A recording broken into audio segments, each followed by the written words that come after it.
Welcome to Rules of Villainy, episode 32, where 3 new trading card game players try to quest and challenge their way to the competitive top tables and keep this podcast, as always, under 75 minutes. Will we do it?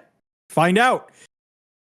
Anyway, this week we'll be talking about the latest news in Lorcana and answering your questions and going over the latest developments in the metagame. I'm Villain Vince, joined, as always, by Villain Andy. And this week you'll notice Brad is not here, the mayor of Lorcana, but instead we have villainous Kirsten. The mayor of Lorcana, Brad, is currently enjoying himself with the magic at Walt Disney World Resorts. Feel like I'm giving an ad for Walt Disney Resorts here. He was anyway, not jealous at all. He was invited down there to consult on the new Villain Land that they're building. Fortunately, Vince and I couldn't make it out to this trip, but that's because we had a meeting with Bob Iger, so right. He was doing a location search. Mm-hmm. We were at the boardroom. He's just inspecting to make sure that our vision is truly put into the location, and like we've said before, we need that Yzma roller coaster to be coming along smoothly. You got to follow the rules too, the rules of villainy. Absolutely. It's free real estate, man. If they don't do that, I mean, come on. But anyway, it's built in the movie. How are you both doing tonight? Good. Great. I am ready for the next set. Yeah, we only have like 4 weeks left. I'm excited. We got gotten a lot of reveals as of late. Have you both enjoyed this week's Valentine pack rush? Yeah, it's been fun. Yeah, a lot of fun. I've done 2 of them so far. I think that might be the only ones I end up doing. I don't know if any other places are doing any, but it's been a lot of fun. Met a lot of new people. I think game night the other day had enough. Like, I think they ran out of packs. Actually, we did. We did run out of packs. It was really cool. Saw a lot of old faces that I hadn't seen in a while. Free packs will bring all of us back together. Yeah, I was quite jealous of somebody on game night getting the Robin Hood enchanted card. So close too, right? He got his packs. You were playing against him, so I was playing against him. But he had gotten his packs earlier, so he scouted them out. He knew which ones were which. He did. I would say it's a slow news time, but it's really not, because we've gotten a lot of these card reveals. But unfortunately, we do not yet have a date for Worlds. And I'm like, Ravensburger, please give us a date for Worlds, mostly for planning purposes. Like, I'm glad they're taking their time to try to make it right, which is what which seems to be the case. They did release this state of play, for the first year of competitive tournaments. Yeah. Taking a lot of lessons learned and really trying to improve the quality of the events going forward. And I'll tell you what, I think they've done a great job of that just in the time from Chicago to Seattle. But both of you actually went to the first event. So what do you think about the, what Ravensburger is saying here? I definitely think they can only get better from here. And they're obviously listening to the community and the community's feedback on the events, and just how they are ran, because the difference from Atlanta to Chicago was night and day, and the difference, it seems, from Chicago to Seattle was pretty much night and day too. So it's just crazy how, like, even in that small amount of time, they kind of were able to revamp how it was and still was able to do it better. So the fact that they're taking this amount of time before they start the next one and get Worlds out there, I can only imagine it's going to be the best event. I don't know. I'm not too. I think it's good. Everything Kirsten said is great. What I am ultimately concerned about is, like, there is an amount of time that isn't good anymore, right? So think of, like, your favorite TV show. You've been watching season after season at the same regular time, and then all of a sudden they're like, it's going to be actually 2 years this time until the next season. You're like, oh my goodness, what do I do in the meantime? And it's a little different for a TV show because, you find another TV show or something to hold you over, and then you recap before it comes out. But I mean, what are we going to do with a podcast? How are we going to talk about competitive meta play? How are people going to stay sort of practiced and informed? How are sets going to come and go if there's no DLC? Think of the for content creators, Ravensburger. I feel Well, like no, Think there's of the still. content creators. I just feel saying like there's there's a- still. you can't pause Lorcana competitive I- play for too I don't think long, that's or else it just happening. is gonna like really. I think people, if people find other hobbies and other TCGs, their cost that they're going to put into them, we're going to lose Vince to Star Wars if there's no good Lorcana events for a year plus here or something. I don't know what that time frame is, but I agree with the approach that Ravensburger's taking, and I trust that they know that like they can't take too long still. Yeah. They can let us know they're taking a little longer than expected, but Let me just read this. So they say, so this is in that section. So what is next for the Disney Lorcana Challenge series? And we'll post this link in the show notes below. I guess one of us will be doing that because Brad usually does it. So we'll have to figure that what the logistics. But we'll post this. Behind the scenes, our small but passionate team is hard at work regrouping and growing to support the future of Premier Play. From listening to all your feedback to analyzing our plans and processes, we've learned a lot during this first season. One of our key takeaways is the need for more centralized and timely communication with our play community. We're committed to providing clearer information about Disney Lorcana Challenge and other organized play programs, including having more details for the entire seasons ready at the start. This level of transparency and planning is a priority as we look toward the World Championship and what comes next. We're taking a moment to regroup, hire more team members, and build on everything you've loved about the first year. This pause will allow us to craft a better premier event experience for everyone. We're incredibly excited about what's to come and are working diligently to plan the next season while making the Disney Lorcana Championship an unforgettable event. Now, they go on, obviously, to talk more about it, but I think that's kind of covers the gist of what they want to say. And honestly, like, I am willing to give them a little time to figure this out. certainly, I do think they need to prioritize putting a world state in the book so people can start booking the travel, and all these folks that have qualified, which, congratulations, I think, to is it Ben Simmons? Ben He got Simmons, the pass down Mhm. event from the Melbourne former event, NBA and superstar. Jesse was sent a Rapunzel. So Golden Mickey. Golden Mickey. I don't know what I'm thinking here. Golden Mickey. Well, those Rapunzels are almost as expensive as Golden Mickeys these days. Yeah, but No. I mean, I think you need to add another zero behind Yeah, it. I'm But just yeah, kidding. close Yeah. enough. I know. They've been skyrocketing though. Anyway. But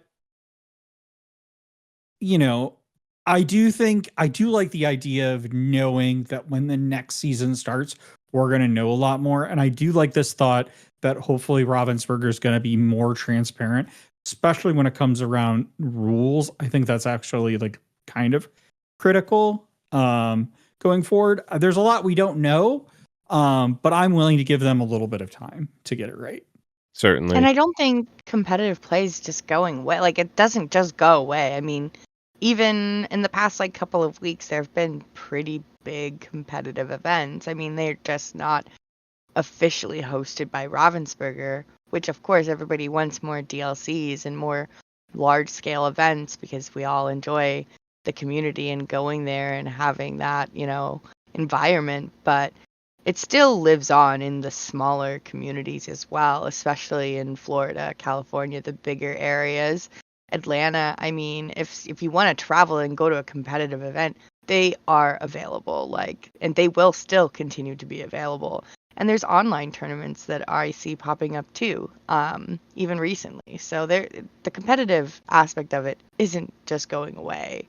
So I don't think that that's quite a huge concern. I mean, like I said, DLCs are great, but Yeah, still we'll have set champs. We're still gonna have those big events. Yeah. To the same extent, set champs and random 10Ks are nice and all, but they're no DLCs, right? Like especially when you have to take into account that most, if not all of these events that are 10Ks or 5Ks, they're all for product, right? You can't give out cash prizes for tournaments like these.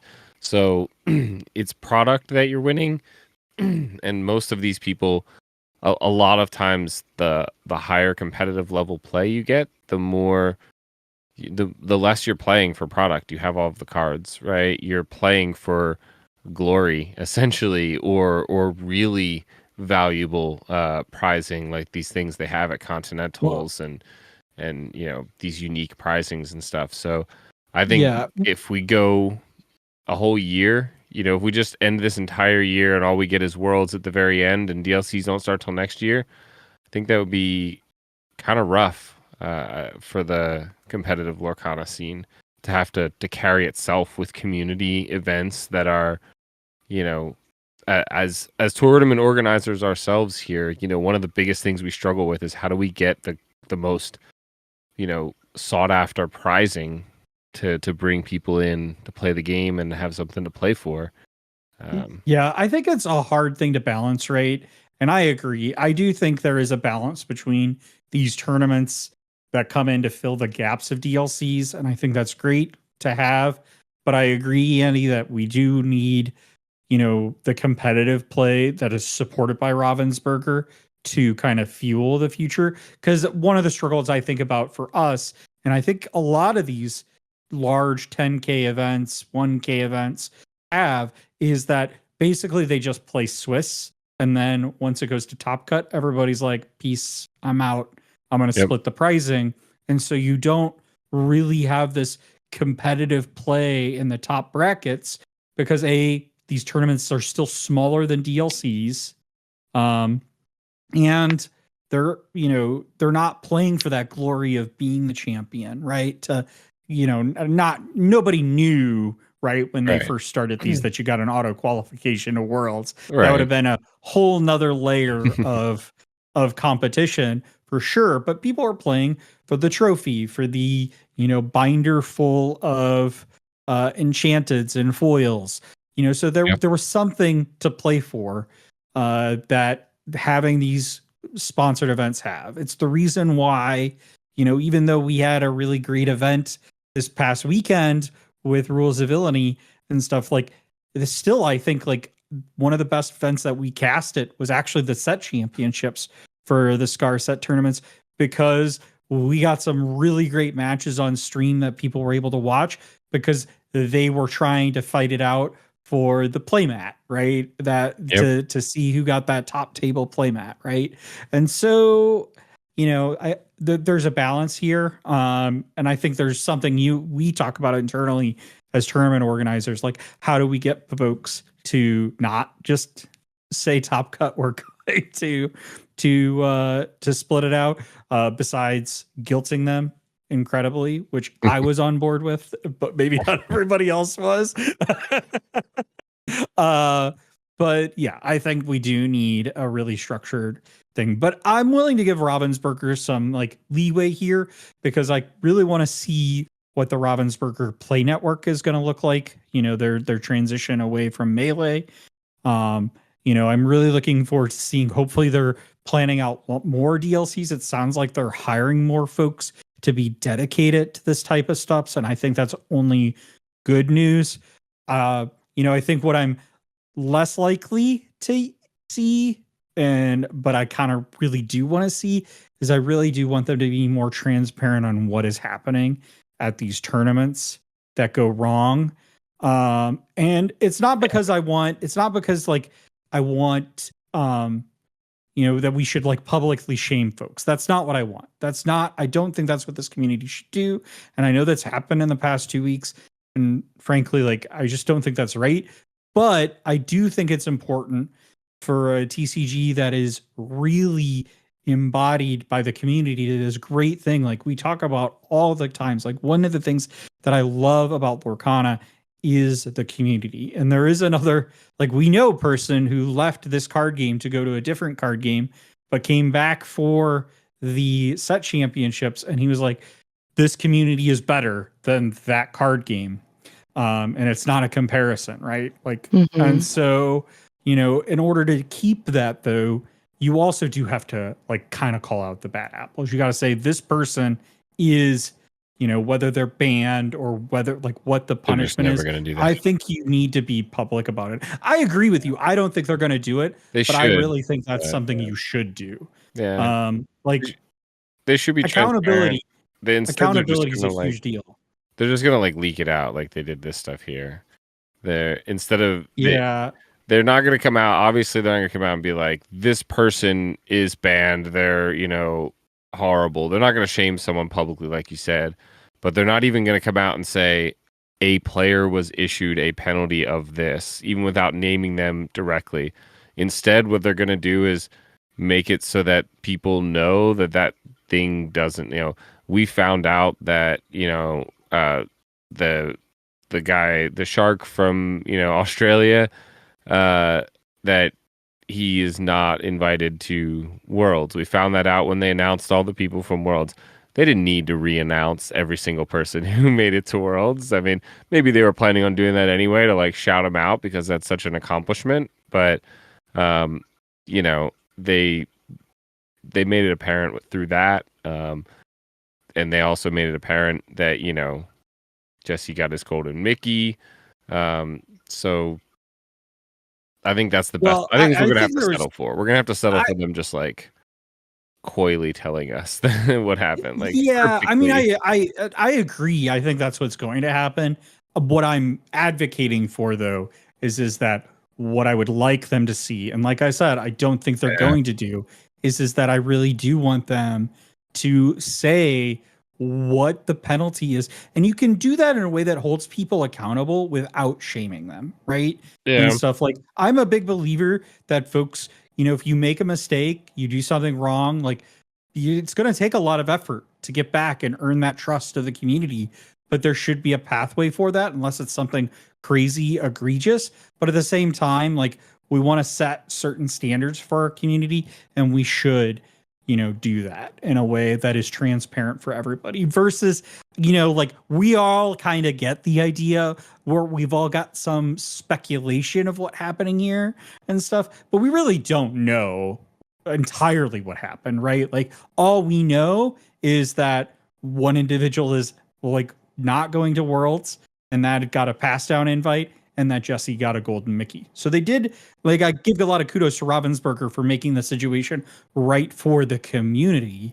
But I also still think there's a lack of transparency about like, okay, what, it's like, what it's the ultimate like end all be all right here at the end of the day. Like, are we going to see these same people in the next DLC, the next season? Like, is there any like long-term consequences?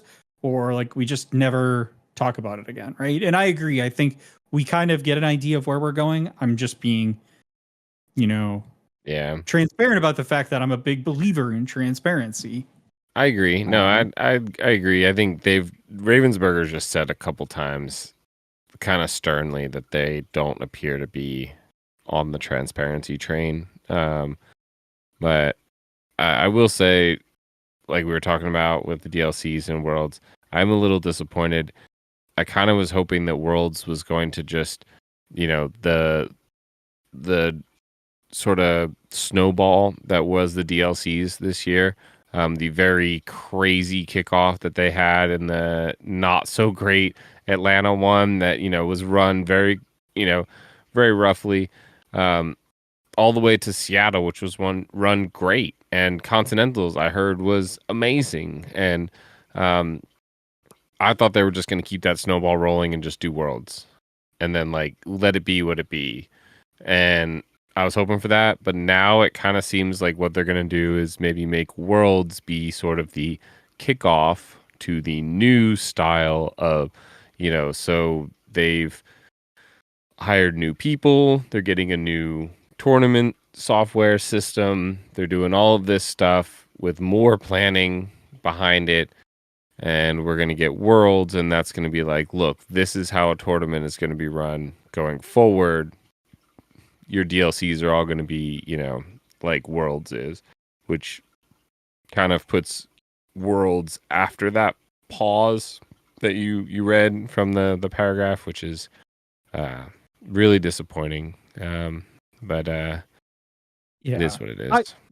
I think it was probably something that was kind of inevitable given some of the I overall, I think the European Championships and the North American Championships were very successful events, and people that went had a lot of fun.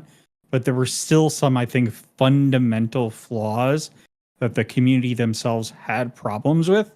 In particular, like not knowing certain rulings, not being very transparent with even the individual players about why things happen. Now, granted, like I will just put an asterisk that some of this is because we're hearing from the player's perspective and not from Ravensburger's perspective. So we kind of have to take at face value what we hear.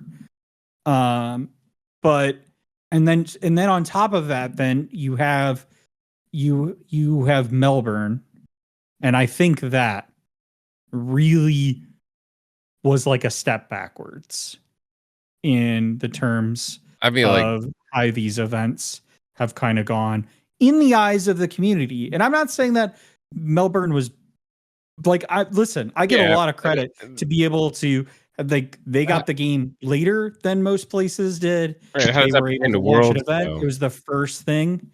But I'm just saying that I think all of this culminates in kind of a Ravensburger saying, hey, we actually want to take a step back to fix these issues so that when we go into Worlds, we don't have to, have these same issues, that we can be more transparent. We can lay out all the plans for the individuals there and like a whole bunch of people that are probably going to come. Like all three of us are just waiting for the date so that we can reserve our tickets and reserve our bookings and stuff. And I'm sure we're not the only ones that are anticipatively waiting for Worlds. So I think they want to do this event right. And so I think some of the things that have happened in the past 3 events in different ways have forced them to maybe refocus. And I like that. I'm willing to give them some time to do so. And I agree with you that it shouldn't be too long. But I think, I think they've been cooking this for a while. I think before they even announced the Melbourne DLC, they had already decided that Worlds was not happening when they presumably, when it seemed like it should have happened, early 2025. Naturally, I think they had already decided that, whether it be because of their cutting ties with Melee, whether it be because of some of the staffing issues or the changing, I don't know how planned some of the changing of like the sets has gone, where they're adding, the different release dates and how they're changing up the like play mats and the cards and stuff. All these different factors play into it. But I feel like that was decided a long time before the Melbourne DLC was like, even before it was announced. That was what was able to use the Melbourne DLC to give 2 more Worlds invites. It's how they knew about that. The Melbourne DLC not being great, I think, is a different beast in its own right. I think we talked about it last time. Specie had Albert on, and he gave a great talk about it with the judging programs and potentially flying people over from NA to help organize the tournament and stuff like that. And you got to give them something to work off of. Yeah. I'll also, there's a lot we don't know. And I mean, we can speculate all day long on this, I think, right? There are probably a multitude of factors. I think some of this is trying to, give themselves more time, right? In multitudes of ways. I will maybe tinfoil hat wearing. I've said this a few times here that like it is not entirely inconceivable that they're also just delaying it as Japan and China have been entered, which is something we had said that we didn't think was going to happen. But I'll be honest with you, the more that they push this out, the more I'm starting to think maybe they are trying to wait and like you said, until these Grand Prix occur or something. That would And be brutal because I think they said the Grand Prix are going to culminate in 2026, and so that would mean Worlds wouldn't even be this year. I think at yeah, best they but get I think incorporated in next year. I think the first Grand Prix though is in May.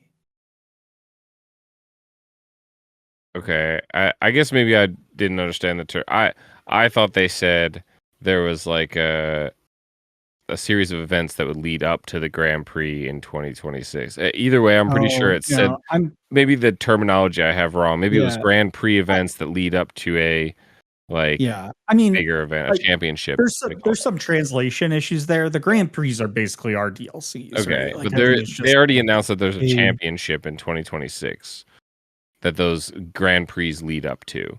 Yeah, and so that's why I think it can't possibly correlate with. Yeah, my view on this is that there's no reason though they couldn't just do what they did with the Melbourne DLC and say that first Grand Prix in May gets a qualification to Worlds, and there's also nothing to say that they couldn't just restructure how those Grand Prix go in those areas. They won't have the sets in time. So I mean, it's not a matter of them getting the qualification on the older set. It's a matter of by the time Worlds has to be in 25 unless they postpone it basically, because they've already told us that it would be this year. So, I don't think Japan and China are going to be caught up to us by the end of this year. I don't think this schedule is that accelerated. I mean, I think a lot of the dynamics we have said before have leaned to the fact that they aren't doing that. Yeah. I'm just saying that the fact that they are giving them more time has made it a little bit more likely. Do I think it is 100% likely? Probably not. I just feel like I was maybe 10% beforehand, and now I'm like, all right. 50-50. I'm like, this could go one way or the other at this point. And I hope I'm wrong. I do really want Worlds to be sooner rather than later. I do want to know what the next season of the DLCs look like sooner rather than later. I mean, especially because I will say I want something to save me for the hellhole that this country's going through right now. Anyway, you can Mickey that out if you'd like, but I'm just saying I need something on my calendar that gives me hope, and so I'm all for it. I want to bring back my Disney World countdown. I still have the app. I just don't have a trip booked, so I don't have a countdown running. We can count down to the next set. How about that? Which is a great segue into the Archazia's Island release, which is, thank you, Kirsten, for correcting me here. The March 7th is the Hobby Store and LGS release, and the wide release is 2 weeks after. This is the last time there will be a 2-week delay between Big Box release on March 21st. So this past Monday, we had the DLC main stage where they kind of kicked off the reveal season. There's also going to be another main stage on their Discord this coming Monday as well. But this past week, they released a whole bunch of flurry of new cards, kind of kicked off the whole release schedule. And they had some artists talking about it. They had some great content creators there. So we had, our friend, Baker, Lorcana villain. With Mushu Reports was there, and Liam and the Lumineers were there. So it was a really great thing. Did you both get a chance to watch it? I got to watch most of it. I did end up having to mute it and then just watch on the side while I was in a meeting.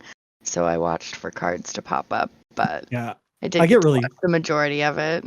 I get really fortunate that I don't have any meetings on Monday. Well, most of the time, I don't have meetings on Mondays. The artists were really cool when they were talking about the themes of the set and stuff. I was just they were talking about the different colors and the little Easter egg and the thematic elements, and I'm just card go challenge, me gain lore, can I just turn this sideways maybe? It makes me realize how little I even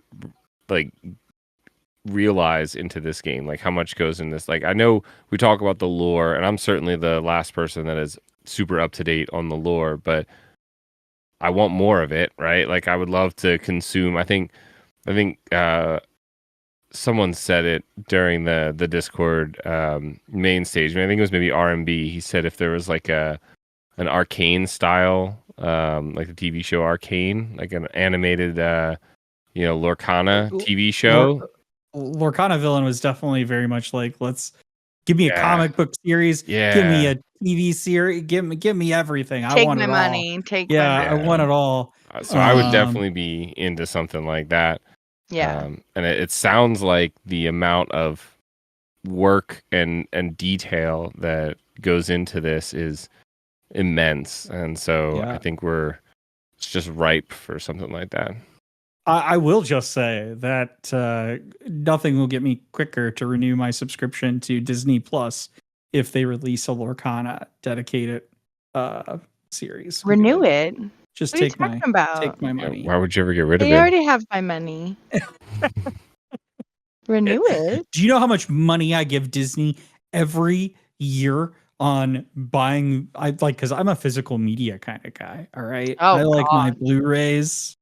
No, I'll just pay them monthly. Do you have like a collection of VHSs and then like DVDs? Like, does your physical media collection grow with like time? Because that's what mine looked like until I left it all in my mom's attic, and then she got rid of it. No, I stopped. I got rid of. I phased out my VHS collection for DVDs, and then I have phased out my DVD collection for Blu-rays. So you've given Disney your money like 3 times over on some of these movies. Lion King got your money, for all of them. Yeah, not to mention like going to the theaters. To see them in live and stuff. Broadway productions. I still subscribe to like a Disney Plus occasionally, but man, they keep raising the prices. Yeah, I mean, makes it harder.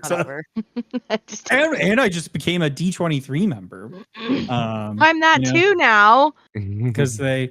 It's also money. You know what? I could have put. When do we get our stuff? That's what I want to know. But because you know what? I did it, and I was like, they got me because I could have just gone for the low tier and just gotten the like kit and stuff. But then like, no. If you want like a special item, it's like twice the price. Pins. And there's pins, and so I wanted like, the pins. Yeah, so I bought the pins. Imagine if there's playmats and you had to buy an extra tier up. I mean, I would have. Commemorative ultra wide mouse. All they got to do is throw in a lounge fly, and I'm sold. Yeah. But anyway. What are your initial impressions on this new set?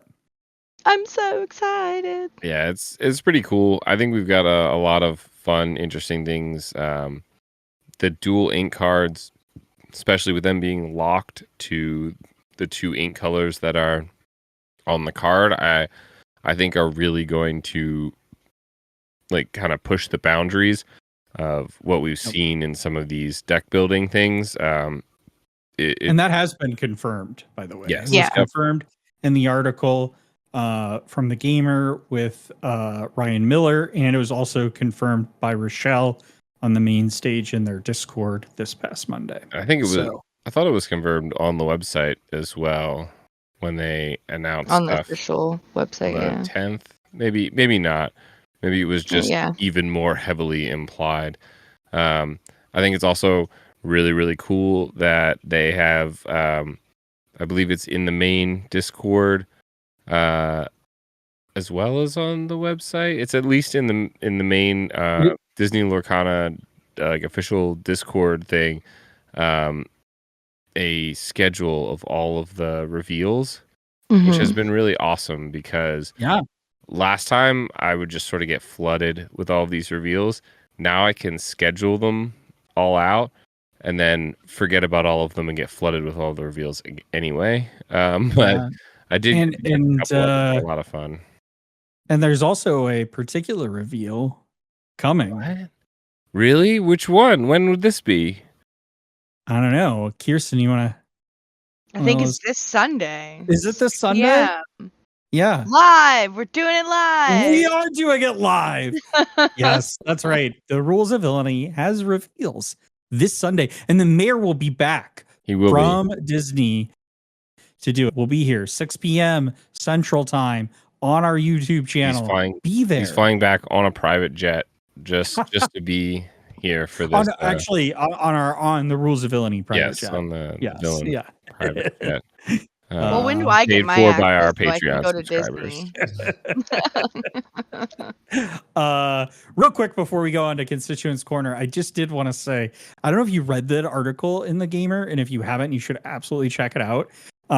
Ryan Miller talks about how him and Steve Warner, the co-creator of the game, were trying to think about, like, they knew they wanted this kind of concept of dual ink in the game. And Ryan Miller, though, was on the side of being less restricted with this by allowing these cards to be in any deck. And Steve Warner was like, no.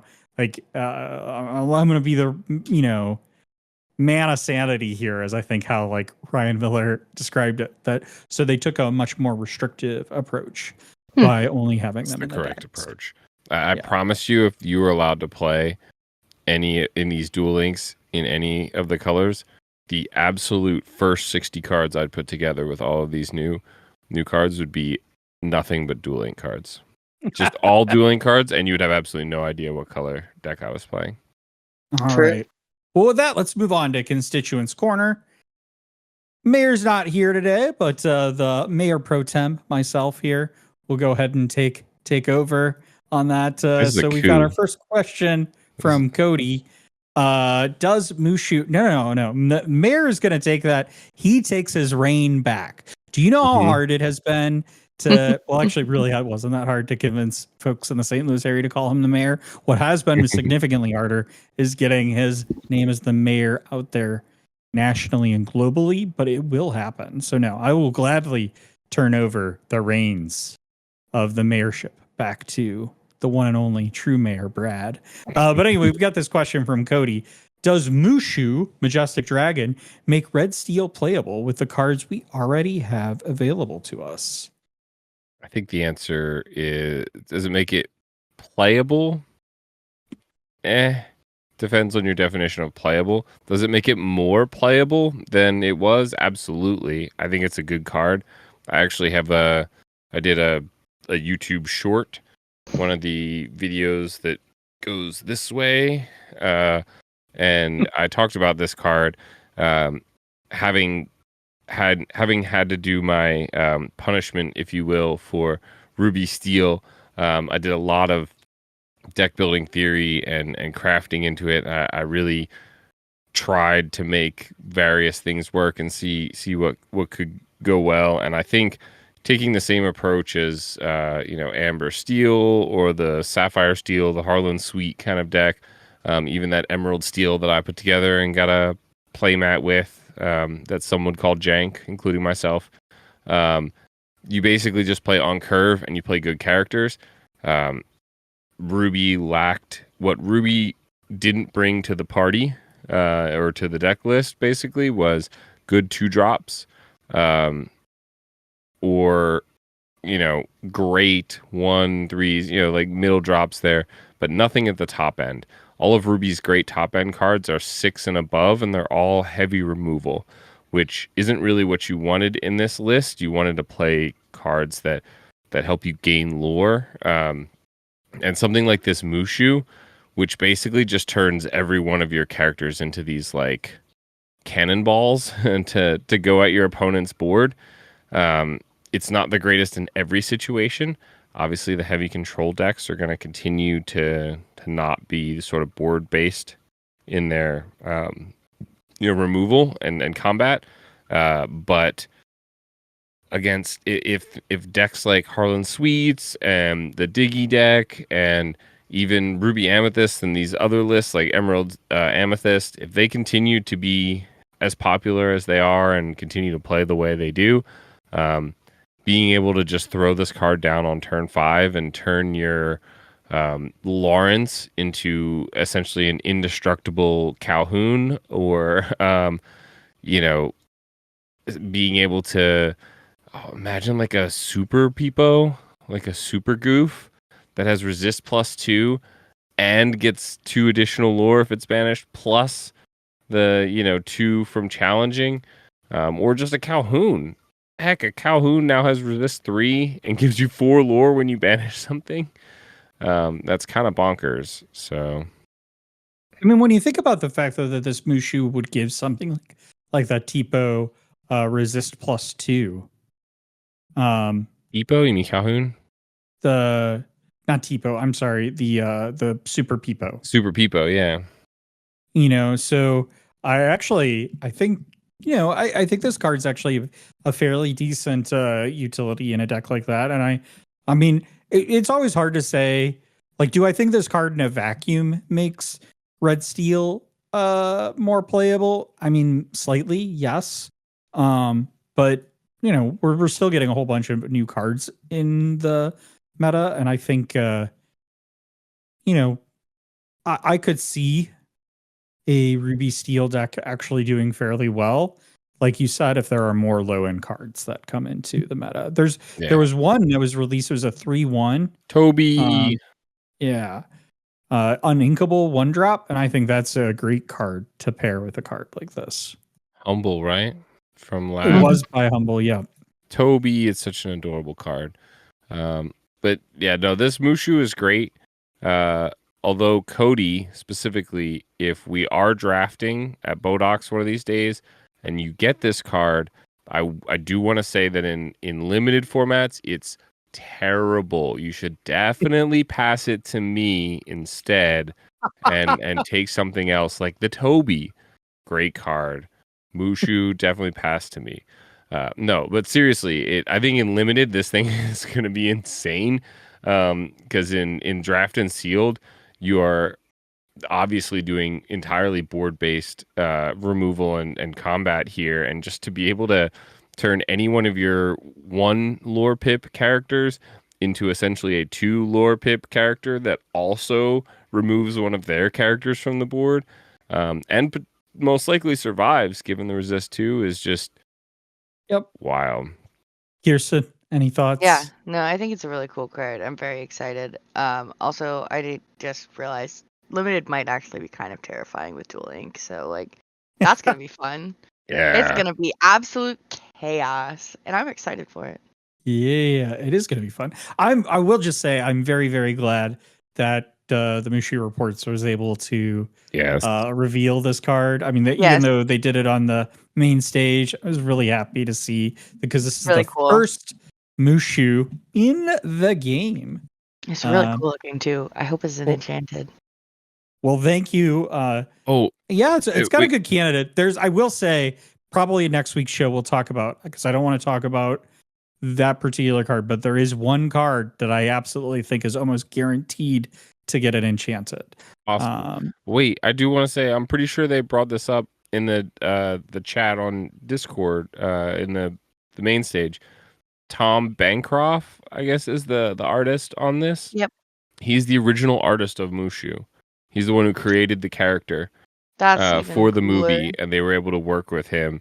And I think the one lady, Anna, the art director, was like, she was like, it was really awesome to be able to direct him in this art. And she was like, even though really you don't really have to direct the person who created the character to draw his own character, kind of thing. So he did. You should definitely go check out his page, tombancroftstudio.com.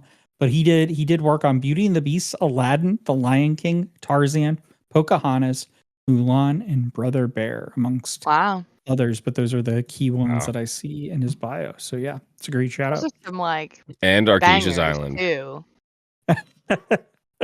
Yeah, those are good movies. Yeah. Next question is from Martin Karp. Are locals tournaments, or are they locals? There's some context I'll drop here if need be. My locals and I are arguing the legality of proxies and fan-made fake cards at a local tournament setting. Locals, it depends on what happens. My locals that I go to, some of them are casual play, and they are not a tournament. Others are a tournament. It's pack per win, or it's store credit on the line. It's still locals, so I still let my buddies take things back if they mess up. We still, play a little more casually. Obviously, I'm not, flipping tables, but I would argue, argue though that even like that's not really that like tournament, like going to Bodox. I think that's the difference between like free play and structured. And right. yeah, you But might it's a get some tournament. like value out of it, but it's not like It's a mini tournament.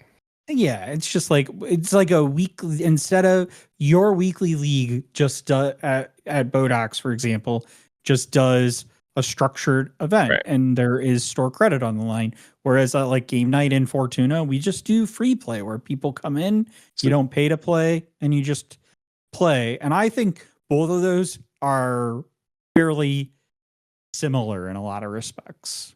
Like not I think they have different levels. Like, I mean, in casual play, I don't know. You still have to follow the rules when you do the structured play. I will admit it's obviously not the same as like a set champs or, the level up like a 1K or a DLC or worlds or whatever, which, may or may not ever happen.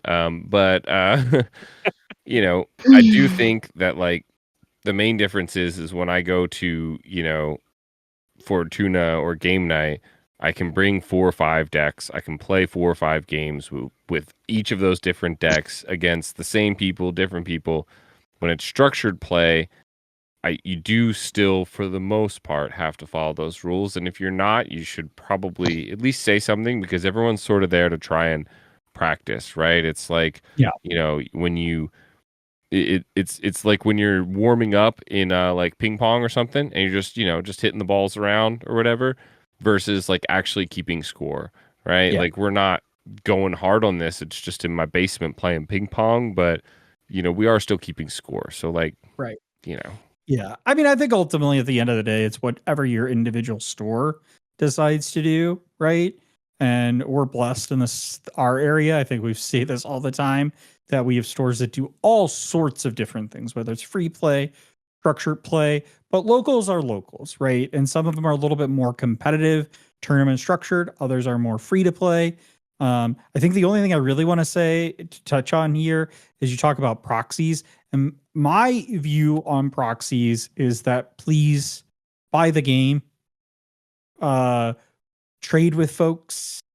You can, Andy, want to talk about if you want to go to TCG Player. yeah, we have a link in the description, which again, hopefully there'll be a description for this video, given Brad's absence.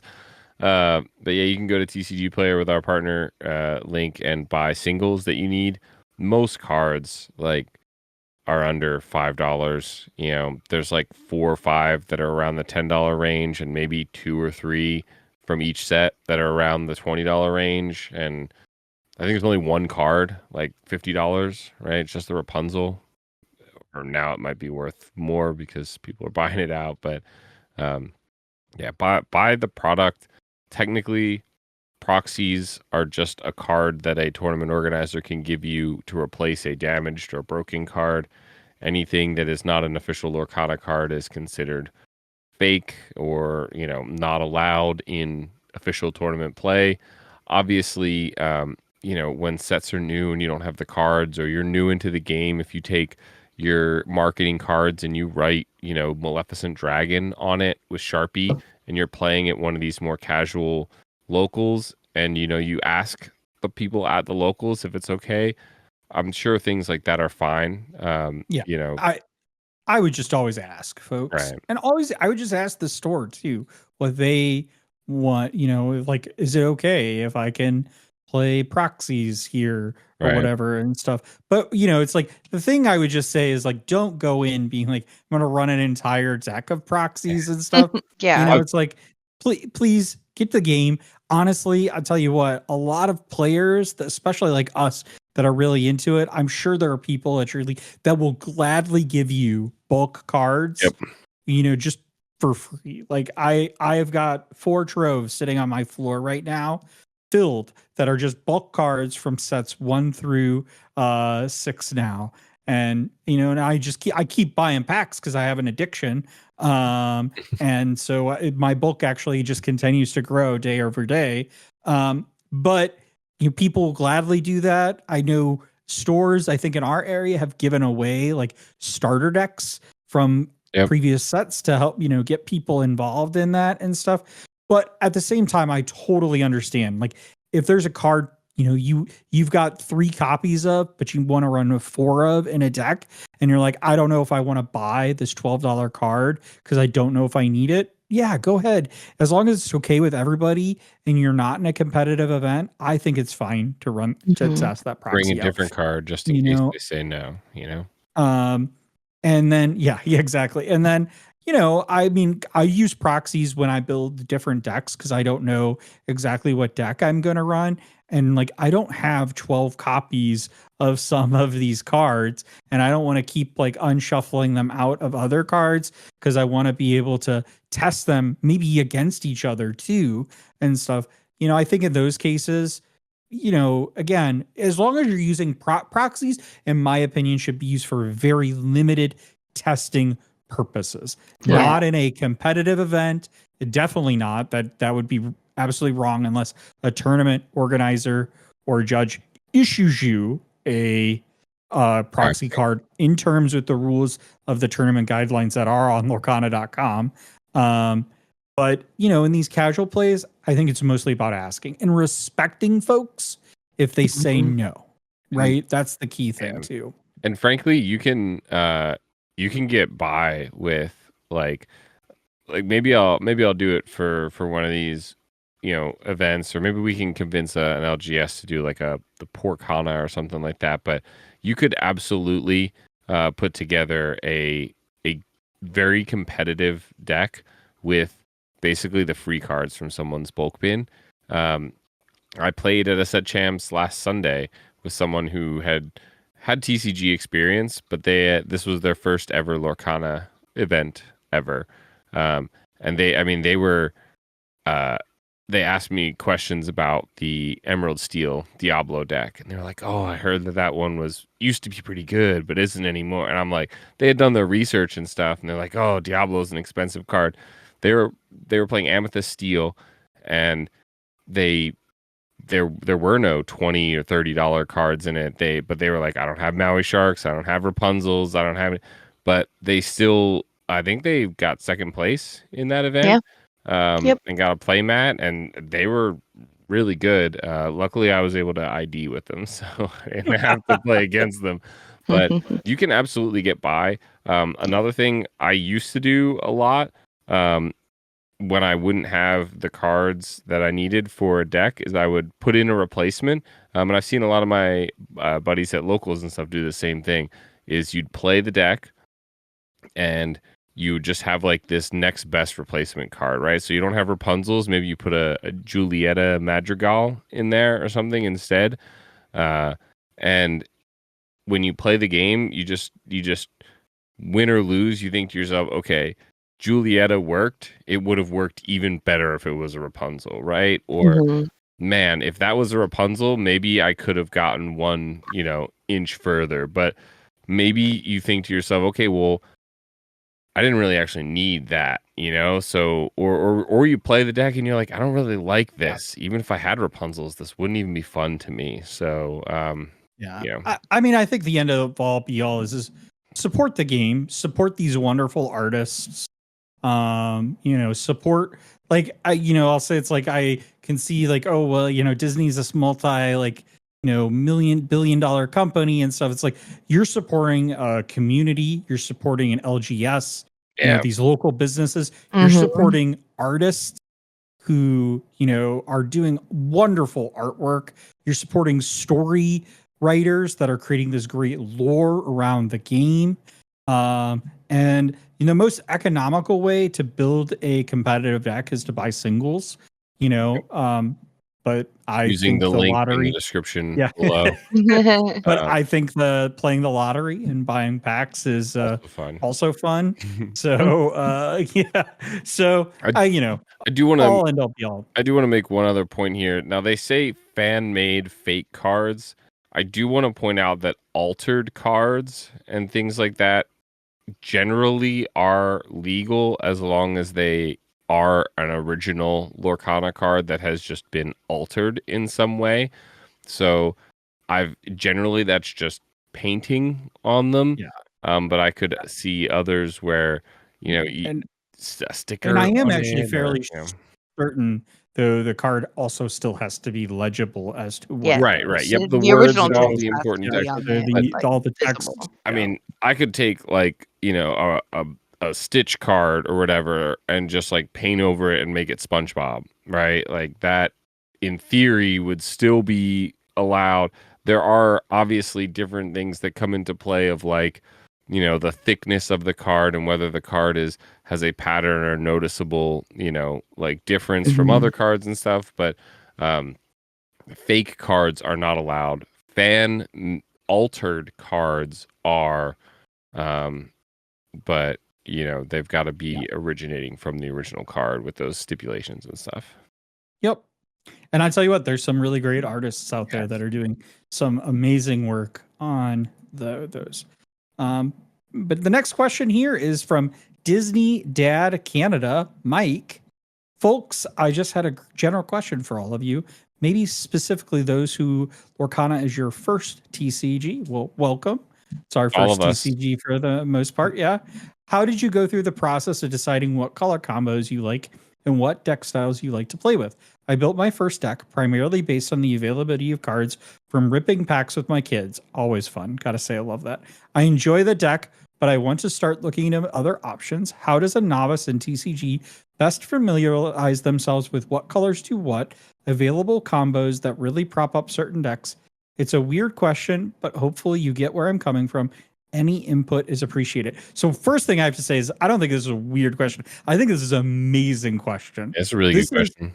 honestly, like, I think we should really have to do like a separate video just on this for new TCG players. But we're going to answer it here. But I think this is such a great question.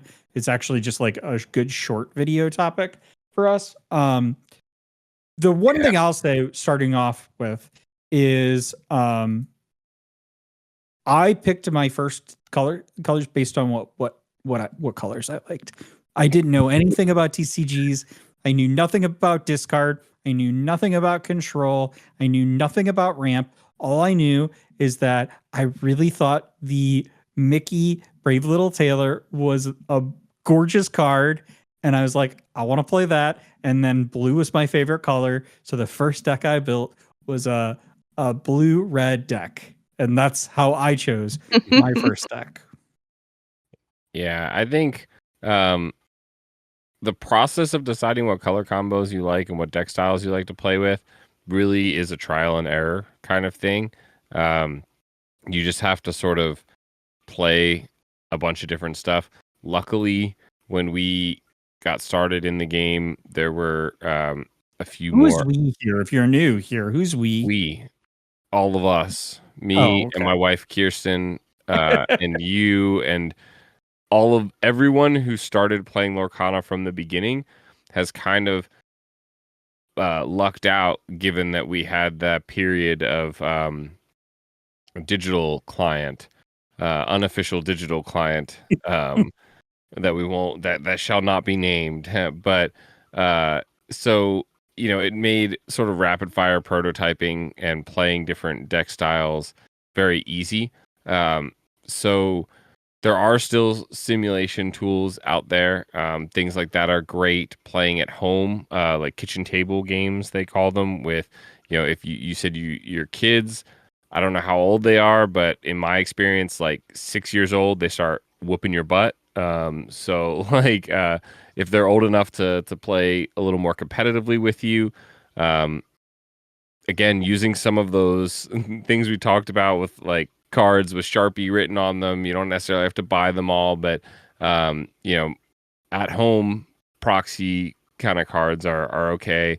You can sort of prototype and test out which colors you like. Let's step back here a little bit, actually. So let me ask you, Kirsten, how did you decide what deck you first wanted to play in Lorcana?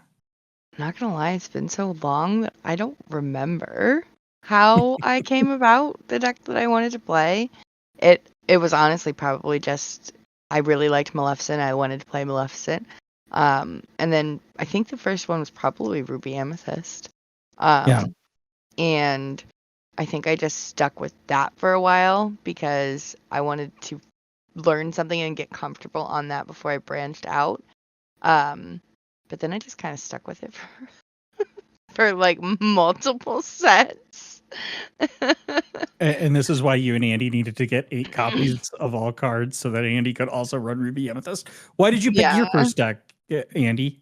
I mean, back then there was only really 2 decks to play, right? It was Ruby Amethyst or Steel Song, and I felt like A Whole New World was kind of, you know, gambly and not great. It bricked too easily. I think that was a similar reason why Kirsten didn't like it. So we both ended up sort of playing Ruby Amethyst, or she would play Ruby Amethyst, and I would get leftover cards. I played a lot of aggro early on, but I just Yeah, you sort of got did. forced into it. But ultimately, I have favorite color combination in Ruby Amethyst, likely. But that has sort of grown on me over time, and it changes with different metas. But just the more different decks I play, the more I realize that I do really like Amethyst as a color, and I do really like Ruby as a color. So a lot of times I play a Ruby deck, or Ruby Sapphire. I like playing. I like Amethyst Emerald a little bit. I'll venture out there, and eventually, in order to be competitive, I think you have to start playing everything.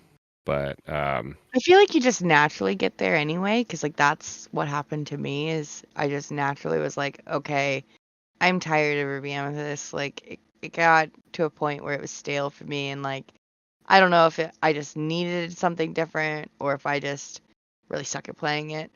But it got to a point where it's like I'm not doing well in this no matter how hard I try. So I have to find something different. And even though it wasn't, my preferred something different, I ended up playing and net decking Zan's list essentially when I couldn't figure out what to play after Ruby Amethyst. But it felt okay. I mean, it was something different. And then after that last set essentially, and the DLC in Seattle, I felt a lot more comfortable to like bounce around and try new decks. And I think that's been a lot And that of deck fun. was the Emerald Steel deck that Zan took to Vegas. Yeah. Was that the deck? Yeah. So I played in yeah. Seattle. So I mean, I think ultimately, like, right, it's just about playing these decks to figuring out what kind of style deck you are. I don't even think you have to play it. I mean, even if you just like Yeah. watch other people play it too, I think you can get a really good idea and a feel of like how the deck is supposed to run and the good things that it's supposed to do. So I know that I didn't mean to interrupt you, but like watching the DLCs or just watching competitive play 100%. really helped me like learn and like see the gameplays of like other decks and like, oh, that looks fun. Oh, Ruby Sapphire, like I don't ever want to play that. Yeah, especially when the Honestly, commentary is like A tier, like Rules of Villainy, and not like D tier, like the Forbidden Mountain. The commentary, I think, really helps pair with the gameplay that you're watching to help you learn. that's for sure. I do want to say though that I almost feel like it's not necessarily based on ink colors. Obviously, the ink colors have a definition and a like identity in Lorcana, and you'll learn that the more you play that. Different colors do different things. Emerald does everything. But I think it kind of more boils down to like what kind of game do you want to play with Lorcana? Are you trying to put together sort of the best, what is it, like rummy hand, if you will, in aggro, and just try and play out all of your cards and just rush them to the win and be like, I have a better hand than you from the beginning? Or do you want to try and play towards the sort of a more mid-range list where you're saying, I'm going to play something good every turn of the game, and I'm going to try and, dominate this mid-game play the most? Or are you going to play like the long game with control, and you're going to say, I'm going to sacrifice some of my early turns so that I can ramp up or build up a big hand and then control the entire board and do what I want to do towards the end of the game. Or are you going to be a jerk and play discard and say you have You no can't hand? play. That's You don't still, get to play the game. I'm just that kidding. still It's fits I, into one of those, whatever. But you can play those different style of decks in any Yes. way that you want, right? Like you can play a more aggro. You can say, okay, I like aggro style, and then you can play Amber Amethyst. You can play Amber Emerald. You can play Amber Sapphire. You can even play Sapphire Steel or even Emerald Steel. The Emerald Steel list I played, I wouldn't call it aggro. I'd call it more curve out like list, but it is still very aggressive, and it is not about controlling the board. It's about just playing good characters. And you can do the same for any of those other archetypes. So you got to just kind of play a bunch. I do think experimental. though and as you can see, Kirsten, you don't have to apologize for interrupting. We do it regularly on this podcast. I know. Is I do think that like the ink identities though, like some of them you're going to find that you enjoy more than others. I mean, up until Andy and Kirsten went to the dark side on Emerald, they would Andy in particular It's would have not a said that great he's not a huge fan of Emerald. But I mean, they all kind of have their identities. Like Sapphire, I like Sapphire because it has a lot of ramp. But I also like to be a control player, which is why I typically tend to play a deck like Ruby Amethyst, because it tends to be one of the better, if not the best, control deck. And then Sapphire, Ruby Sapphire would like to have a chat with you about that one, but Ruby Sapphire is the pinnacle of control in Lorcana because it ramps to all of the massive control that Ruby has. That I mean that's fair. Yeah. That's fair. I think Ruby Amethyst gives Sapphire Ruby a run for its money. Yeah, maybe. But anyway, we could go to this. I think to answer your question here, Mike, is that is really to just see what other folks are playing and see if that's something that you're interested in and play it. And if you don't have all the cards, like Andy said, find the next best card. Or as we talked about, if you're just playing around the kitchen table, be like, okay, if I had this card, if I don't have this card and I inserted it, how would that go and stuff, and find a deck you like. And what you'll find is that as sets evolve, it's actually pretty easy to insert cards into those decks to still play that same deck. And then, as a new TCG player, once you're comfortable within one deck, venture out to other decks and stuff. I tell you, the other thing too, I think is really fun, and we do this at like our LGS for the places that do like more casual free play, is there are times where I'm like, oh, that deck looks fun. You mind if I play it? Like I'll borrow somebody's deck to play, swap. or I'll do deck swaps and stuff. So there's a lot of great ways to get experience with other decks without necessarily having to buy a particular deck, and you can kind of slowly figure out this is what I like. The one thing I will say is that if you're not totally sold on necessarily being competitive, there are a ton of really, really fun decks that you can build in Lorcana that are around like archetypals of like a classification. So princess decks, which actually arguably might be somewhat competitive with like something like Queen Censor Core. You can make, I've seen made competitive. Got Rapunzel in it though. You can, you can do things like pirates, hyenas, brooms. Ravensburger, I really hope there's a broom in this set. We need more brooms. It's been a while. There's a lot of reveals yet to come, including one Sunday, February 16th at 6 p.m. Central Time. Sunday, could be a broom. Sunday, Who knows? Sunday. It's not a broom. But maybe it is. Maybe it is. I was gonna say maybe it's is. Not. But anyway, maybe it is. Well, with that, I don't want the broom community after me. All right, look. Anyway. Okay, I'm not. We're outroing. We're done here. if not outroing from the podcast, we're still going to talk about our main segment here, And cut. yeah. If you like your questions answered by the villains in the future, be sure to comment on this video on YouTube or our socials, or join us on our Discord, where you can continue the conversation in the Constituents Corner channel. Moving on to our main segment, we've got some reveals to talk about. Andy, you want to take this first one? We're gonna speed run this main segment here because we are well over time. I mean, it always happens. I can see it counting down. You're only making it longer. I know. Yeah. Well, I don't even know what we're doing in this main segment. We're just talking about some of these new cards. I want to talk about Ink Geyser. This card is insane. All right, we'll talk about Ink Geyser then. Each player exerts all cards in their inkwell. Then each player with more than 3 cards in their inkwell returns cards at random from their inkwell to their hand until they have 3 cards in their inkwell. So Recost uninkable action. Yes. So chaos. Pure chaos is going to cause. It is Emerald Sapphire dual ink card though. So what this previously, all of the Baja Blast decks that we've seen have been like these more control bouncy lists. Even the one we saw, I think Nick piloting at the Ursula Second Chance event that we streamed, as well as some of the ones, I don't know if we had one on stream at the Set Champs or the 1.5K, but the more recent one, the Bend to My Will list, where they ramp to that Bend to My Will. They all use a lot of these bounce controls. They all ramp up to either Dime or Clarabelle or whatever it may be. This card really just kind of implies that it's going to be a more aggro list.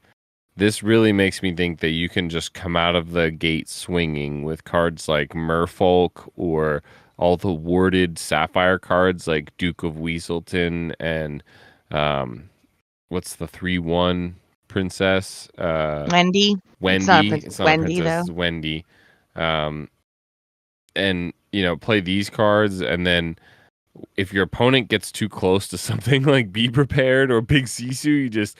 And Ink Geyser. We're back to 3 because, you know, if you're keeping your cost of your cards around 3 or 4 anyway, things like Alice are great. There's a lot of great cards at 3 or under that can't be answered by cards at 3 or less ink. And it's really kind of brutal. Not to mention we have action recursion in Emerald as well. So you Ink Geyser them, and you play Do It Again the next turn to get your Ink Geyser back. So they just ramped up, and then you Geyser them again. It could be really brutal. The only thing that would make this even more brutal would be if it was a song. That would be absolutely disgusting. I think that would be. I think at that point it'd be broken. Yeah, I think it's so fun though. Like, sorry, Ruby Sapphire, spent all that time ramping for nothing. RMB says he's quitting Lorcana. I think when he saw this card, he was being facetious, but it is a really interesting card for sure. It was released or revealed by The Gamer. It's a website, right? They do like articles. Yeah. It was revealed in that article I was talking about earlier. Oh yeah, with Ryan Miller. But yeah, I think that's a pretty cool card. That's one of my most interested to see from this new set. We do have another Baja Blast card though, Vince. Do you want the one that you I think wanted me to read, but I skipped over it? Yep. Well, is there anything we want to talk about with Ink Geyser besides? We don't have time. We have 12 seconds left on this timer. Well, I did start this timer at like 55 minutes. This video ends when the timer hits 0 at cut. Okay. And don't. No, I agree. I think this card has a lot of potential to shake up the meta in some interesting ways. And one of those ways actually might be this next card here, this 6 uninkable Baymax Giant Robot, also a dual ink card in Emerald Sapphire, 5/5 Floodborn Hero Robot, Universal Shift 4, and the functionality improved when you play this character. If you use Shift to play him, remove all damage from him, and he quests for 2. Reverse Um, morph. So, Crazy. so first is a new mechanic of universal shift. Fun. Meaning, So fun. New-ish mechanic. I don't know if we call this I don't all know. new mechanic, but yeah, it's the reverse morph. I mean, the fact that you can shift Play this it on character any card. on any card, Pretty cool. wild, Crazy. pretty cool, and it heals the Yeah. underlying card too. Which I mean, definitely, I think thematic for this card. I will say I have heard folks talk about this being like the Iron Man of Lorcana, and I just want to say that Big Hero 6 is a Marvel comic book. So it's actually in the Marvel universe. So Interesting. But anyway, Well, I think Are you satisfied with your healthcare? this card is being compared a lot to the Scrooge McDuck. It's a Sapphire card, 4 cost, uninkable, 5/5, quest for 2, vanilla card. So this one costs the same if you shift it. So it really costs the same ink, but it costs 1 additional character on board that you have to sort of take over. That cost of that additional character becomes less burdensome when you are healing that character, or at the very least, really the heal effect just sort of guarantees that this card gets shifted on like sort of clean. You know, it comes out clean. I do kind of feel like, it's not as great as the Scrooge. The Scrooge McDuck can be played in every Sapphire list. This can only be played in the Emerald Sapphire. However, I think we've seen more cards that like shift. Is there a character that when you shift onto him, something happens? I thought I saw that somewhere. Yokai, I don't remember. maybe. I don't know. Yeah, there might be a yokai that does that. Yeah, I'll just say that, like, yeah, I think your argument though that like a card that can be played in any Sapphire deck is gonna, but I think that's gonna be true of a lot of these when it's dual like ink cards, right? very directly comparable, though, right? But I think I will say, like, I think this card actually ends up being a little bit better than that card, simply because one, you basically get to heal a card coming down, and so you can play. You just get to play this card, right? Because it heals itself. It heals the card it's shifting onto, right? Which actually, I mean, I think is a huge deal because, like, in if you shift normally, you're taking the damage off of that card. You normally shift. You're keeping the damage on. You're right. Yeah, right. You're keeping that damage. But if I play a Scrooge McDuck, he has no damage on him. Every character comes into play with no damage on him, so it's really just saying this character shifts into play with no damage on them, which is nice. But I think you need to find value out of maybe him being a hero or a robot in order to make me say I should be playing Emerald with my Sapphire in order to get this particular character over something like a Scrooge McDuck. But I don't know. Maybe I'm not articulating it well enough, but I don't like the comparison between this and the Scrooge McDuck very well. But as you've noted, we don't have a lot of time, so we're going to move right on. Love the art, though. Great art. Very, I mean, I think the art on all of these are great. Kirsten, do you want to take this Aurora?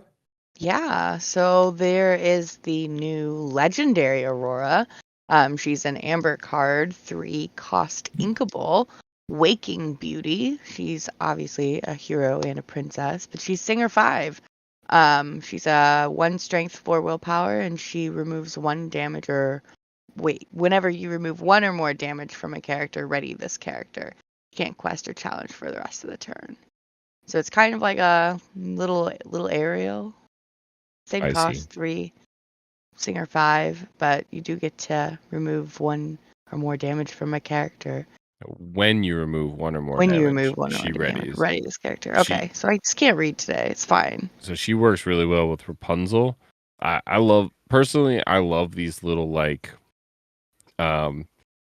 universal, like these little puzzles that Ravensburger is a puzzle company. Maybe this is why. But these puzzles they leave for us in Lorcana, where we have like four, 2, 3, 4, sometimes 5 cards that all like do almost the same thing, but like each have like one or two different things to them, and it gives you this sort of wheel to choose from, this tool belt of options. Like you said, she's very much like an Ariel because she can sing that 5. She gets banished by the same stuff that Ariel does, Brawl, Big Sisu, but she can survive a little more on the steel side, right? Because she has a 4 willpower instead of 3 the Ariel would have. Quest for 2. Yeah, she quests for 2. That compared to like the Gaston is the other one, the 3/3 Singer 5 at the same cost. But this one pairs with Rapunzel incredibly well because you play this on 3. You can swing this into something, take damage onto it, play Rapunzel, heal off of it, draw 3 cards, and then immediately use it again to ready her off of that, and then immediately use her again to sing a card that potentially does damage, like a Strength or a Storm or a Zeus, onto someone else, and continue to control the board. So there's like this really big upside to that part of it, but it could be considered, a little greedy, because if you don't have that Rapunzel with it, it becomes maybe less valuable. But I mean, Amber has a lot of utility cards that heal, and so while Rapunzel tends to be the one card we see a lot of that takes advantage of that because of the card draw, it's not the only card that does that, and so it's the only card that's played that does that.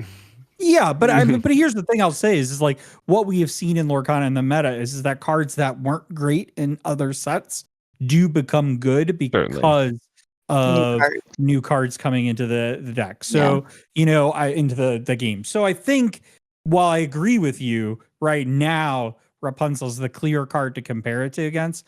I will say to pair it with. Pair it with. Yeah. There are other cards that will get this effect that could see play in a like a heal matters Baymax. More deck, and exactly. So there are a lot of ways Baymax. I think this card could actually really change. I will say I love the artwork. I love the art. I know so much. Playmat when please, and also this has to be an enchanted, right? Enchanted, yes. Give me another Aurora enchanted. Didn't give me the Maleficent enchanted. At least give me more. Both this and the Baymax were actually revealed on the main stage this past Monday. DisneyLorcana.com in the description. Yeah.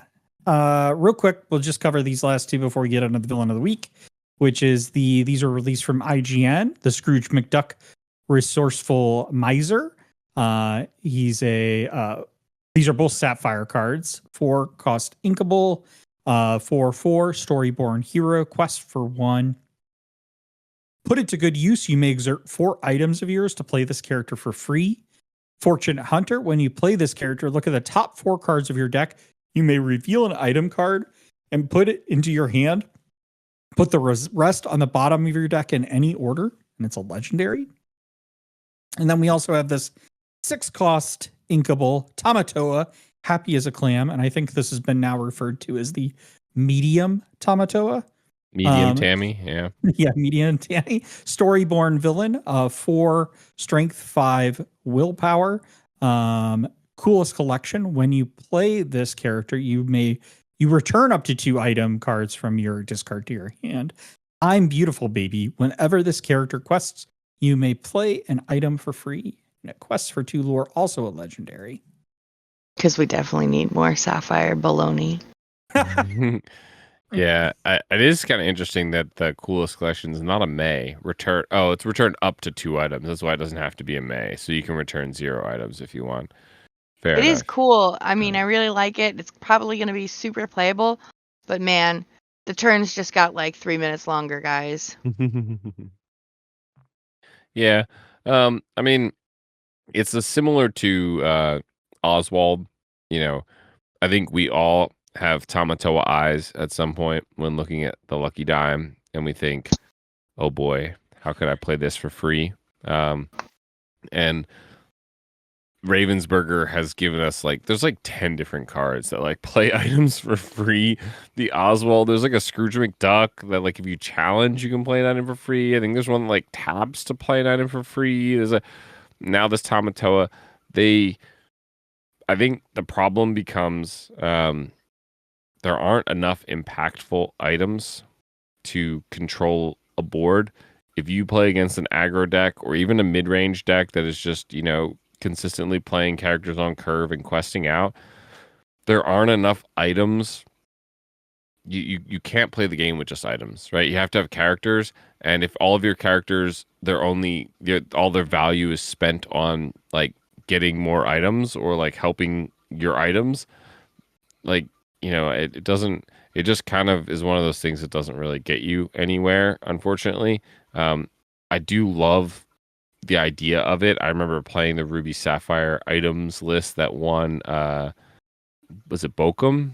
One of the DLCs. Yeah, in I remember you were Europe. playing it at Bodax. It's just that was such a fun deck. Like You'd be 15 at like items on you'd be board. like 17 to like the you'd be at 0, they'd be at like 17, and Yep. in like one turn, Just dime 25 more. it was crazy stuff. And even before that with the aerial treasure collector, I remember if the mayor was here, he would regale with me on the times of playing aerial, questing with aerial, playing an item like the Eye of the Fates, giving her a lore, readying, questing again, playing another item, and just chaining all of these items.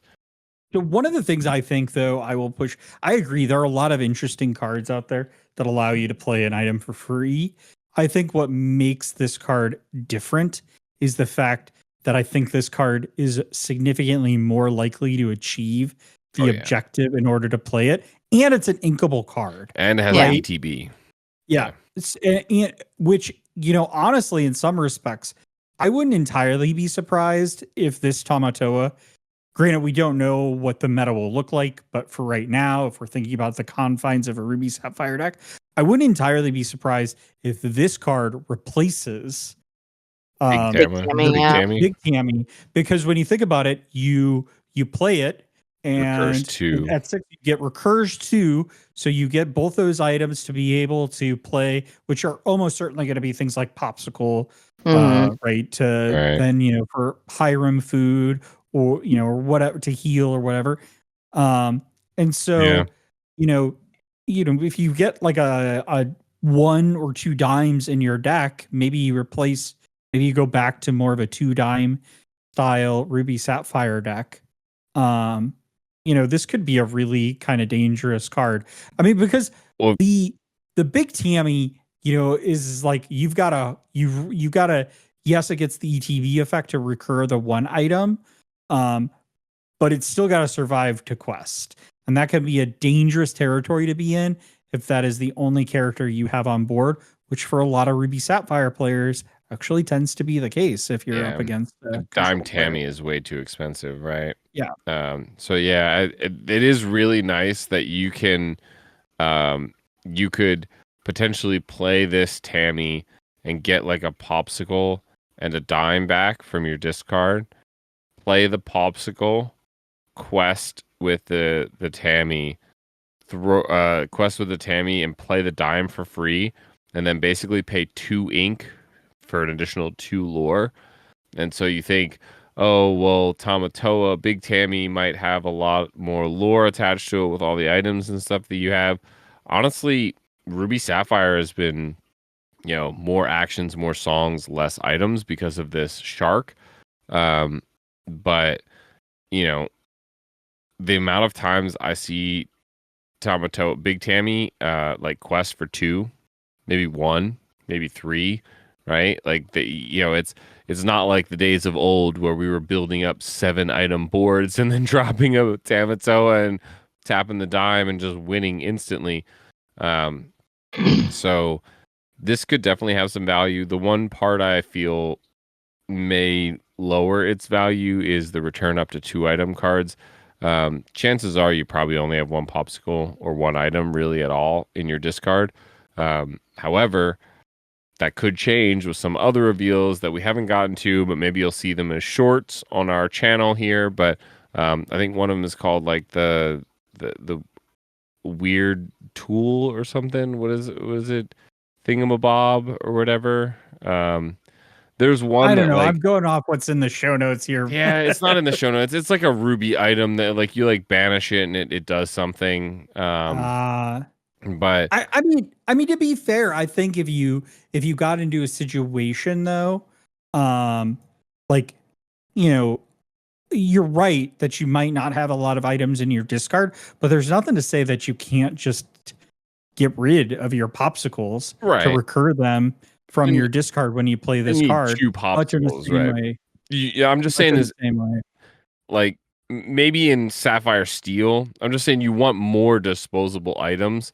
If you're able to bring 2 of them back, a lot of the times Ruby Sapphire currently has to do that move you're talking about where they throw a popsicle away right before they play the Tammy. If you're already having to do that, what are the chances you have 2 things to bring back? So it may be a thing where Ruby Sapphire players or Sapphire players in general aren't sitting there going, man, I really wish I could bring back 2 items with my Tamatoa. They might just not need that, right? Yeah. But maybe it enables a deck where before they were like, this deck would be great if I could bring back 2 items from my discard. Yeah. So, you're right. I do think it will matter a lot on the items. And I actually you're probably raise a good point that this card might actually be even better in the Sapphire like Steel. more Sapphire ramp kind of heavy deck that use both the Fortisphere and Popsicle that kind of got sidelined from the Harlan Speed deck. Or whatever that item is, someone will point it out in chat, or not in chat, in the comments. Unconventional tool. Unconventional tool. That's what it is. What does it do? I couldn't find that picture. I could only find the name of it. Well, sorry. It does something like when you discard it, basically. So the point though is that there are more items now that are incentivized that that have this ability to basically be thrown away, and can potentially. There's also a new Hiram now too, right? Isn't there a one cost Hiram? Isn't there a one cost character that throws away an item and draws a card? Pretty sure that's. I don't know, man. We've got so many new cards. I haven't caught up with them all. So I don't see a new. I don't think we have a new Hiram yet. Apologies to Scrooge McDuck, but we just basically ignored you because you're not nearly as good as this medium Tammy here. It's basically a Scuttle. And that first we talked ability, a little bit about it. It's fine. That first ability, you may exert 4 items of yours to play this character for free. When am I ever like, oh, I've just got 4 popsicles sitting here. Let me just exert all of them and get a free 4/4. Like, it seems very unlikely. It's kind of not a great card, but medium Tammy. I like the art. I'm on board. Yeah, oh, yeah. I do like the art of the Scrooge. Although, you know what, I will say, I would not sleep on that Scrooge McDuck if it like items I'm asleep. Become a bigger deal and stuff. Because when you played that item deck, you had a ton of items, and it didn't. Scuttle, but I had Scuttle. You could easily. Same effect. The Scuttle is a 2 cost, and it's the same effect. Look at the top 4. Reveal an item and put it into your hand, and put the rest on the bottom. So Scuttle might have had an item cost of limit. But you can't play Scuttle for free if you exert items. All right. You got me there. All right. Well, let's move on. All my popsicles for this Scrooge McDuck. It'll happen one day. Let's move on to Villain of the Week. Apologies to Gantu. All hail. We have from set 3 into the Inklands, McDuck Manor, Scrooge's Mansion. This is a 4-cost inkable location, common card in Sapphire with a 1 move cost, 9 willpower. It has 2 lore. In the flavor Texas, it's only the coolest home in Lorcana, Webby Vanderquack, and the art is by Alex Ocorsi. And I just actually want to talk a little bit before we get into the card. The artist here has done 17 cards.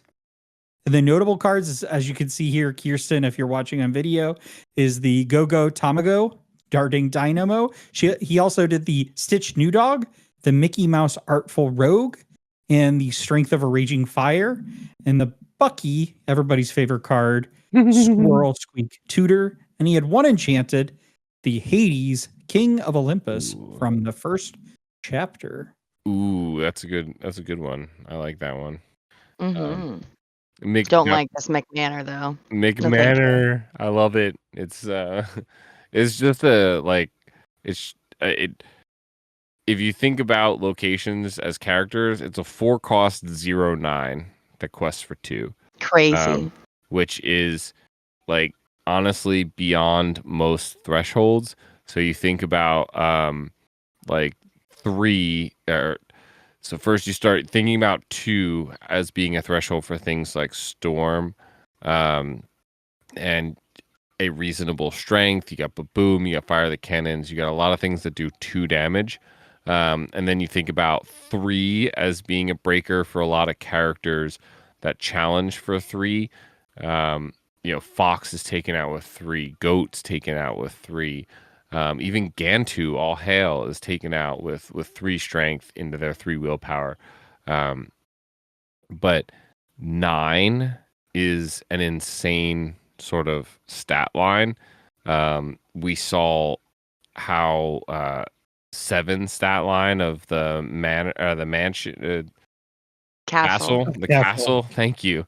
Queen's Castle was kind of a problem for a lot of decks in the previous sets with Ruby Amethyst, and it only got upped with Library. A lot of Amethyst player were like, "Oh, well, now I'll do Library. You need 1 more damage."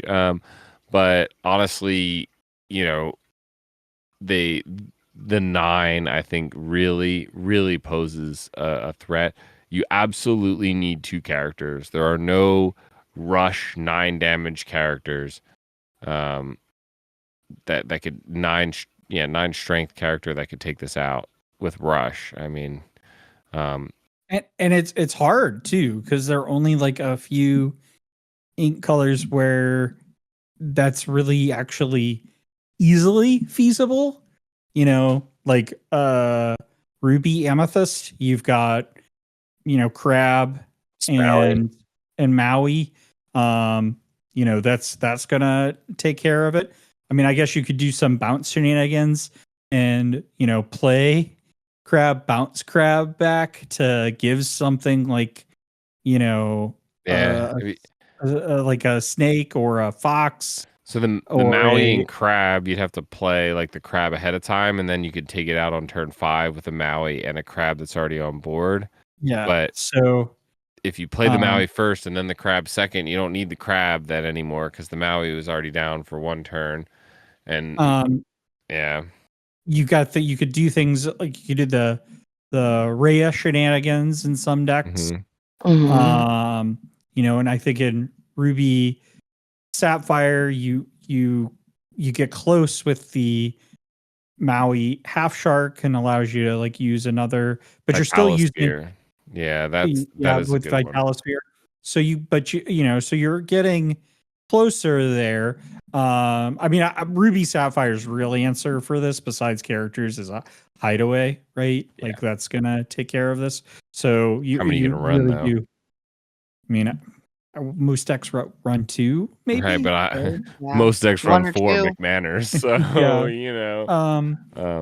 good luck. But I mean, that answers your 2. I mean, the worst part about McDuck Manor though is when your opponent knows you can't do anything about it, but then is running like at a higher resource end that they just aren't playing at. So they use their remaining resources to move characters there that do nothing. It's the most annoying thing. It's like I'm just gonna spend 3 ink to move all my characters over here because you can't do anything.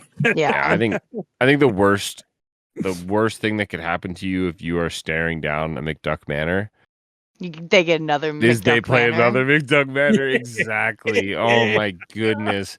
Every McDuck Manor Your feet's just sealed at that point because it's like, well, couldn't do anything about the first one. I sure as heck can't do anything about the second one. And it's just like, it take me 84 years.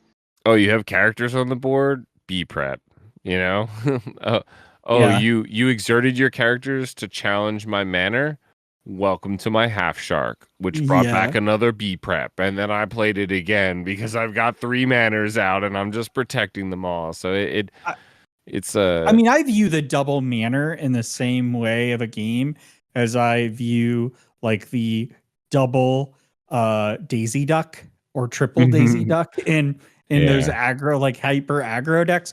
It's kind of like, I don't know why we're playing this, because I don't have an answer for this for another like 3-4 turns at best. And even at that point, I could really only deal with one of them, maybe 2 of them. Like you're already gonna be at like 18 lore by the time I get anywhere close to dealing with this, and you're gonna still play additional characters that I'm gonna have to answer. And McDuck Manor kind of has that same, like, if you can't answer it, it's just it is a, these are these like must answer cards, and if you can't answer them, you've lost the game. It sets a clock. You now have a countdown to when you are going to lose the game officially. And sure, you can take out the characters, you can handle those. There are options, but these giant locations are a whole different field. And you know what's really disgusting that I just realized in Ruby Sapphire is that you can play the Minnie Mouse, right? The red Minnie Mouse. That every time you ink, you bring a location from your discard back to your hand. So if they do take out your McDuck Manor, you can just bring it back again and again and again. Oh my goodness. So stop feeding them. Because I'm thinking to myself, like, how do you answer the McDuck Manor? And honestly, like you said, you run Hideaway, and that happens, right? Like the mirrors, I ran Hideaway in my Ruby Sapphire in case I ran into a mirror. I also played into Amber Steel Song lists that had plenty of location tech. They had Rise of the Titans. They had item location Hate Simba. I put the Billy Bones in. Yeah, I put Billy Bones in Kirsten's deck for her. I told you to play that card because of that. But yeah, like those things existed, but like you said, Vince, it's not just 1 or 2 of them, right? Yeah. And so like, yeah, they prevented themselves from facing 2+ manners at the same time, but they still had to deal with a manner the traditional way at least once, likely. And so the more that sort of location hate comes into play to deal with this manner, there's like already very easy options for you to just get the manner back, right? With the Minnie Mouse, or even just play other cards. I guess that's in Steel, right? The other 9 willpower location, the 5 cost uninkable location. So I mean, I will just say, just keep in mind, if you're running the Hideaway in Ruby Sapphire, you can recur that item through the Maui Half Shark. You can recur, right? You can recur the action, right? And Hideaway puts it into the Inkwell, so the Minnie Mouse wouldn't really be a counter to that. But instead, we just, play Ink Geyser, and I get all my ink back into my hand, and then there's... I'm kidding. I'm kidding. But maybe the Mufasa, right? Brutal. That is brutal, though, to be in a situation where you do that. I mean, I'm very interested to see that. But any last thoughts about McDuck Manor? Shout out to DKP. And winning Melbourne. I know we said this last week, but he sort of popularized the manor protection list, which I've been playing. It was a lot of fun, even though I had to play 4 Steel Songs in a row at my last chance. But and get those McDuck Manors. They're $10 on TCG Player right now. $10 for a McDuck Manor? They're 10 cents. They're 10 cents. 10 cents. Okay. I was going to say, I'm about to be rich, bro. I've got like 100 McDuck Manors. You have a lot of manners. I got a whole development of manners. All right. Well, let us know your thoughts on the villain of the week. We hope you've enjoyed this episode. If you're joining us on audio, please rate and review us on Apple Podcasts, Spotify, or wherever you listen. And if you're joining us on YouTube, which if you're not, you really should, because we have a lot of fun over here. Be sure to hit that like and subscribe, and the bell icon, I believe, are all of the things you do on the YouTubes. And don't forget to check us out this Sunday live stream. It'll only be like 2 days from when you hear this. Sunday. Absolutely. We understand your time is valuable, so we appreciate you spending a little bit of it with us. If you would like to follow along as we plot our devious plans, consider following us on our socials. We're on Instagram, Blue Sky, and the platform formerly known as Twitter, although I don't recommend going there unless you go to see us. But follow us at Rules of Villainy. We also have a growing community on our Discord, which you can join with the link below. It is quite fun in there, and I want to see all of your pets, so please send me all your pet photos. We have a channel for that. We do, but also, like, what about you? You have, where can we find you, Kirsten? Yeah, you can also find me on Instagram and Blue Sky, and I guess I have a Twitter account, even though I don't ever look at it. But also, I guess I have a TikTok too. ROV Kirsten. I post quite a few different variety of things, mostly Lorcana, but occasionally I do other pack openings of like Wide Schwartz cards and box openings, blind box openings, because I'm addicted to spending my money on Disney products. So if you love Disney like I do, also come see me. And I think you're doing some Japanese cards as well. Yeah, I have those also. But yeah, until next week, stay safe, fellow villains. I hope you've stayed with us here, although we probably did get over time, as we tend to do here. But be wary of wannabe heroes who want to disrupt your villainous plans. And as always, remember the rules of villainy.